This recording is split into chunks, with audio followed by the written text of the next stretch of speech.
চুঁচুড়ার তৃণমূল বিধায়ক অসিত মজুমদার এবং হুগলি লোকসভা কেন্দ্রের সাংসদ রচনা বন্দ্যোপাধ্যায়ের মধ্যে চলা বাকযুদ্ধ শেষ পর্যন্ত অবসান পেল। রবিবার বিধায়ক অসিত জানান, রচনা আমার ছোট বোনের মতো।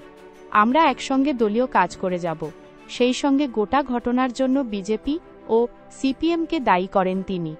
সম্প্রতি চুঁচুড়ার বাণীমন্দির স্কুলে সাংসদের তহবিল থেকে স্মার্ট ক্লাসরুম তৈরির কাজে বাধা দেন অসিত, এমন অভিযোগ ওঠে। এমনকি শিক্ষিকাদের সঙ্গে দুর্ব্যবহার করারও অভিযোগ ওঠে তার বিরুদ্ধে। পরে সেই স্কুলে রচনা যান এবং শিক্ষিকাদের অভিযোগ শোনেন। এরপরই সাংসদ প্রকাশ্যে বিধায়ককে সমালোচনা করেন। অসিত পাল্টা অভিযোগ জানান দলের উচ্চ নেতৃত্বের কাছে। এই সংঘাত শাসক দলের অস্বস্তির কারণ হয়ে দাঁড়ায়। তৃণমূল সূত্রে খবর, দলের তরফে বিধায়ককে এ বিষয়ে আর কোনো মন্তব্য না করতে নির্দেশ দেওয়া হয়। রবিবার শ্রীরামপুরে তৃণমূল সাংসদ কল্যাণ বন্দ্যোপাধ্যায়ের সঙ্গে সাক্ষাতের পরে অসিত জানান, রচনাকে মমতাদি পাঠিয়েছেন। আমরা একসঙ্গে প্রচারে ছিলাম।